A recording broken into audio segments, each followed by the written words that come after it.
Jadi teman-teman, untuk membongkar automatic transmission pada mobil Toyota Rush, Daihatsu Terios, Avanza dan Daihatsu Xenia, itu pada bagian mesin hal yang perlu kita buka yaitu intake manifold. Karena pada bagian bawah intake manifold itu ada dinamo starter, yang mana dinamo starter itu juga akan kita buka. Karena untuk membuka torque converter pada bautnya itu kita melalui dari dinamo starter. Jadi untuk mempermudah atau untuk memperluas tempatnya, jadi saya akan membuka terlebih dahulu intake manifold, setelah itu dinamo starter. Oke, saksikan terus videonya. Jangan lupa untuk di like, share, dan subscribe videonya. Nyalakan notifikasi pemberitahuan agar tidak ketinggalan update video selanjutnya. Oke teman-teman, setelah intake manifold terbuka, maka di bawahnya kita bisa melihat dinamo starter, yaitu untuk membuka baut torque converter. Torque converter yaitu berada di dalam sini untuk posisi membuka bautnya.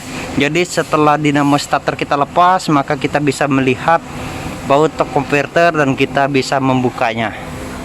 Oke teman-teman, untuk membuka dinamo starter ini, hal yang perlu kita buka pertama yaitu intake manifold. Setelah itu tidak lupa juga oli dipstick yang berada di sini, throttle body dan lain-lain, yaitu hanya untuk memberikan keluasan pada saat kita membuka baut torque converter. Setelah dinamo starter terbuka, ini dia. Jadi tidak perlu membuka soket, cukup membuka baut. Kita bisa melihat baut buat torque converter atau yang biasa disebut orang dengan gigi bolu itu di dalam. Jadi pada sisi ini juga ada kleman yang terbuat dari plastik koper, yaitu ini untuk mencegah debu untuk masuk ke dalam. Jadi kita lepaskan dulu, singkirkan. Jadi itu bautnya berukuran 12 mm.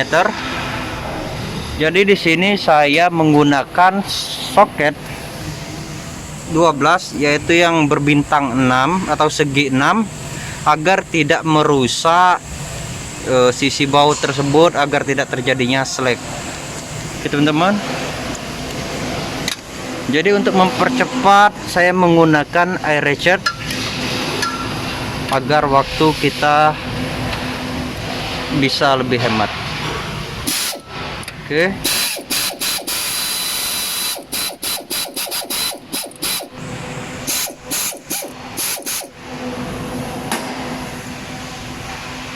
hati-hati.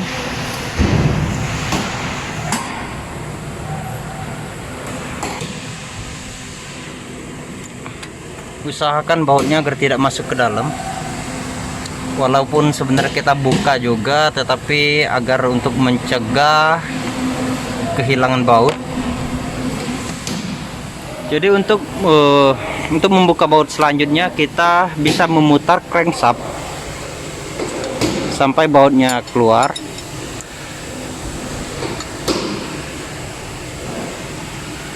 Oke, itu dia baut kedua.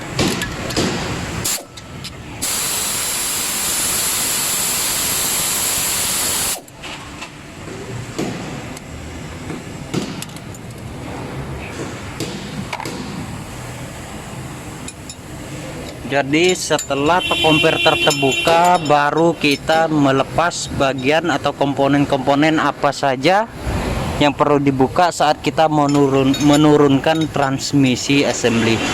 Oke teman-teman, saksikan terus videonya.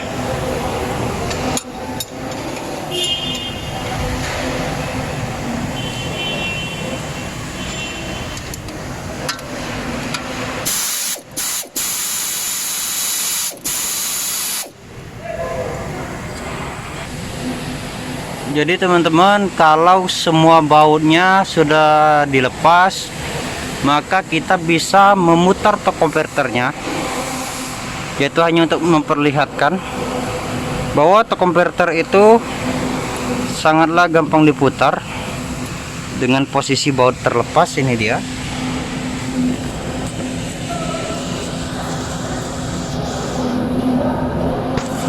Jadi ini untuk kondisi normal. Ini dia. Jadi kalau saat kita memasang tokoperternya tidak bisa diputar, berarti ada kesalahan pada saat perakitannya nanti. Jadi untuk tokoperter itu bisa berputar kedua arah, baik ke kanan ataupun ke kiri dengan bebas. Oke, sekarang semua baut tokoperter sudah dilepas, maka saya akan membuka baut dari transmisi otomatiknya.